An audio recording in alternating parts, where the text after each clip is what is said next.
Sorry pero sa video na to magmamarunong ako. Hypothetical lang naman so pagbigyan nyo na. Magmamarunong tayo today. What if ako ang in charge? What if ako ang coach? What if walang politics?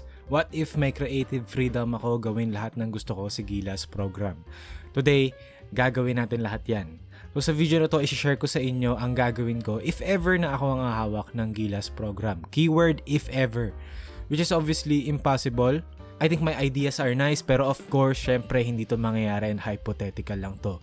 So let's start with my rationale. Sa buhay at sa basketball, may isang bagay na finite resource. Time. So ako, isa sa mga pinaka-pahahalagahan ko ay ang oras, on and off the court.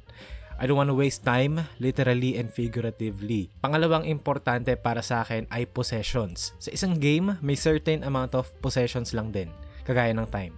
Nagva-vary lang siya depende sa ganap, pero kagaya ng oras, sa isang game, finite resource siya. So basically, ang offensive philosophy ko ay get as many possessions as possible by not wasting time. Pero hindi ako mag-aala 7 seconds kagaya ng Phoenix. Siguro around 12 to 14 ang sweet spot. Isa pang factor para magawa to ay don't beat yourself. No turnovers, don't foul, secure the rebound, get back on defense, don't hold the ball too long sa offense, and look for early baskets. In terms of talent, let's face it, hindi tayo kagaya ng mga ibang bansa. Yung mga best natin, hindi pa rin talaga nasa level nila. Pero marami tayong solid players. So for me, I'd rather have 12 really good players kaysa 2-3 greats tapos 10 na mediocre or average. Pero ang isa sa mga mahahalagang pundasyon ng program ay ang maayos na player development system. Usually sa Gilas, laging may mga 30-man pool, 23-man pool, etc. Kung iisipin natin, those are horizontal models. Nakalatag yung mga pangalan and they pick and choose kung sino yung mga matitira. Ako personally, I believe na ang problem is not really about the quality of the players. Mas tungkol siya sa lack of progression sa developmental phase ng isang player, like from the ground up. So let's think of a vertical model, parang Lego. Simulan muna natin sa taas. This is our Gilas Team A.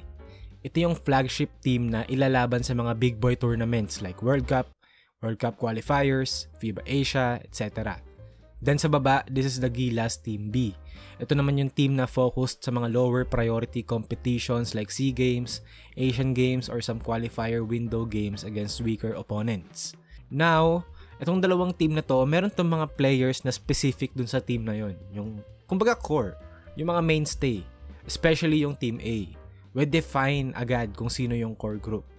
Then the rest are interchangeable. Pero ang key kasi dito is yung sistema. Dapat from top to bottom, may isa lang ang sistema. Style of play, offensive and defensive philosophies, and yung buong build ng team. Dapat from the ground up pare-parehas yun. Para if ever na may player sa Team A, kunyari let's say si Carl Tamayo, gusto natin i-convert into a wing, pwede natin isama sa Team B muna and let him experiment against weaker opponents. Then minsan naman pag may kunyari hindi available sa Team A, pwede tayo kumuha sa Team B. Now, below those two are the youth teams, isang under 20, isang under 17. Also interchangeable. Kung gusto ilaro yung ibang youth player sa Team B, pwede. Pero dapat malinaw, parang NBA and G League teams, may sistema na nangyayari, hindi yung namimili lang, bahala na. Dapat planado and merong intention. So kung ako, meron akong player sa Team A na palalagay ko muna sa Team B, dapat meron siyang mission doon. Kung gusto niya i-improve yung handles niya, diba, yun yung gagawin niya, yun yung focus. Kung meron akong player sa youth team na gusto kong ilagay sa Team B para makalaban ng mga stronger opponents, pwede kong gawin yun. Pero dapat meron ding mission, meron mga bagay na specific na dapat niyang gawin or i-improve. Hindi yung isasama lang for the sake of, mailagay lang doon. So para sa offense, isi-share ko sa inyo ngayon yung offense na ginawa ko. Based to sa mga paborito kong concepts and sa mga plays na fit dun sa gusto kong gawin na maraming possessions, early offense na nagfo-flow into a half-court set na mabilis din ang pace. So anyway, basically ang magiging pundasyon dito is continuity, ball screen, handoffs, zoom actions, tsaka mga pistol. Okay, let's say transition to. Okay, this is a pistol, forward pass, corner fill, angle pick and roll. So yan yung early offense. Now, maraming branches yan. Okay, kagaya dito. Again, transition, forward pass, angle pick and roll. Okay? Walang nangyari. So, reversal. Empty side ngayon to na handoff, 2-man game. Pwede mo nang tira yan. Pwede mo ibigay sa roller. Marami kang options. So, kumbaga, kung hindi gumana yung early offense, meron kang kabilang side. And since pistol yung strong side mo, syempre, yung weak side mo, 2-man game. Usually, ang ginagawa ng mga teams ngayon, yung strong side nila yung 2-man game para pag na-reverse, zoom action. Pero, ako, mas trip ko yung pistol yung early offense kasi mas pinaprioritize kung umiscore agad. So, kagaya dito. Okay? Instead na ipasa, i-forward pass, ngayon, yung nasa corner, nag-pick ngayon siya. And then, diretso flare.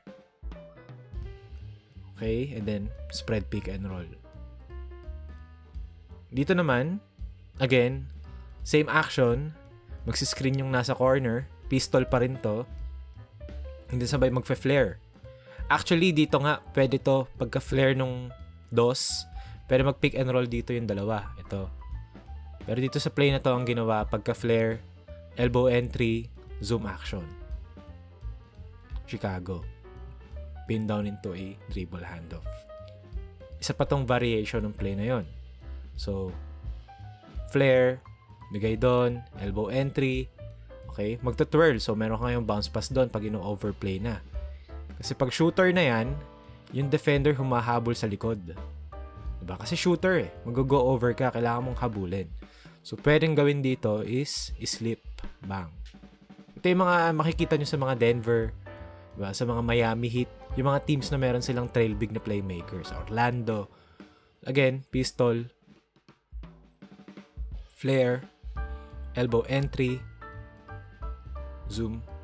Okay, ayun. Ngayon, after nung twirl, nag-flow siya into an empty side 2-man game. So, kumbaga, para lang din siya yung kanina. Pero mas maraming pinagdaanan. So, ngayon, pag naging stale na yung pistol na nagiging delay, na biglaan, pwede tayo ngayon magpasok ng motion offense. Dito, same formation, transition offense. Instead na mag-pistol, okay, pagka forward pass, i-swing ngayon sa weak side and then staggered screen. Motion strong. Spread pick and roll. Actually, may flare pa nga rito sa weak side, oh. I mean hammer. Hammer screen para sa shooter. Pero hindi na necessary yan. Minsan okay lang kahit mag-spot up na lang yan. Mag-corner na lang to. Yun yung gusto ko sa mga NBA offense kasi para sila ng setup, ng initial setup. Pero yung kinalalabasan ng play, iba na. So ito, kagaya lang din to ng pistol kanina. May forward pass ka sa wing, pero instead na maging pistol siya, iniswing mo siya sa kabila para maging motion strong. So kung ikaw yung defense, mas malilito ka kasi yung initial action, pare-parehas, pero magkakaiba ng play. So dito naman, I believe this is the motion weak option.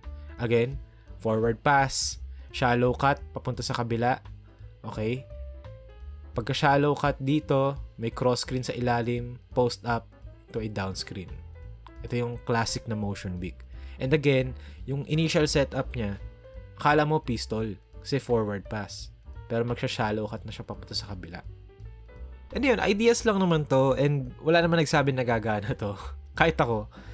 Kasi kagaya ng sinabi ko kanina na yung opensa dapat ng buong program, isa lang.